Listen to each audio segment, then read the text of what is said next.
Alright, welcome back. This is episode 2 of the California water scarcity video. I just want to recap our last video. My name is Ethan Melton again, and I'll be talking about how the California drought got to be so bad. Last video, we talked about how even though we have so many technologies, we've made so many breakthroughs scientifically, water is still a scarce resource in so many places in the world, including California, right in our backyard.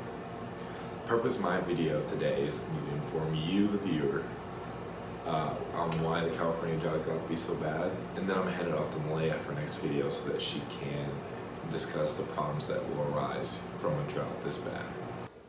California has a history of drought ever since the state was founded in 1880, with this most recent drought being in 2011. That drought was one of the worst in history according to UCSB Geography. The article I read at that site was talking about two scientists that did research on the 2011-2017 drought, and they concluded that it was the worst in 1,200 years. Why was this drought so bad?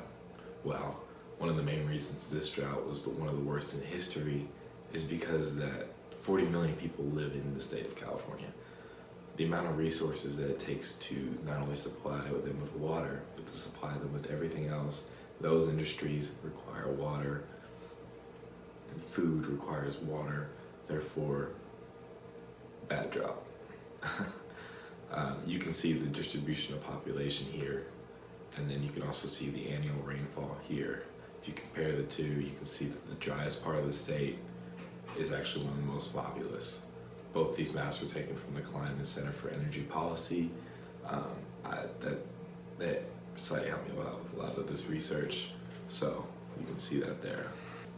80% of all water consumed in California is dedicated to agriculture.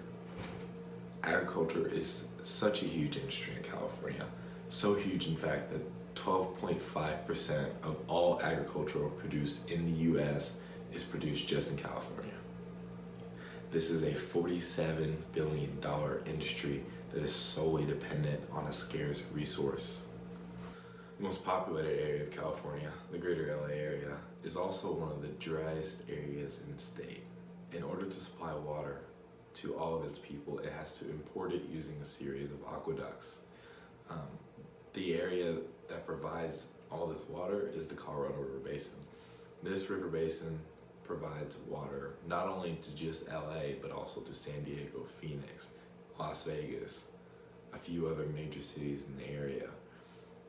And according to National Geographic, these cities are taking in more water than the river basin can provide, and it's been declining for the past decade. Other parts of California also require aqueducts in order to supply all its people with water, as you saw on the map. But instead of taking water from a permanent source like a river, they rely heavily on snowpack in the mountains. Because of the drought, in recent years, the source of water has become not only unreliable, but also scarce. It's in short supply. It's at an all-time low at the moment. In order to make up for this, the state takes more and more water from a non-renewable source. This source is a groundwater. Groundwater is water that's hidden beneath the ground, and if you take it out, it doesn't replenish very fast or very effectively. So, a large aquifer in the Central Valley is losing water equivalent to 29 million acre-feet a year. To put that in perspective, that's like losing a Lake Mead every year, as you can see here.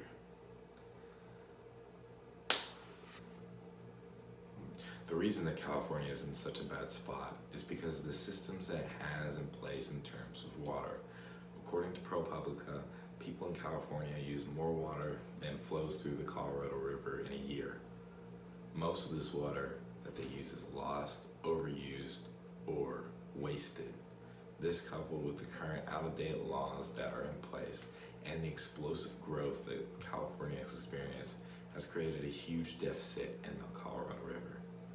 Some laws that are currently in place allow farmers to take as much water as they want for their crops away from the Colorado River.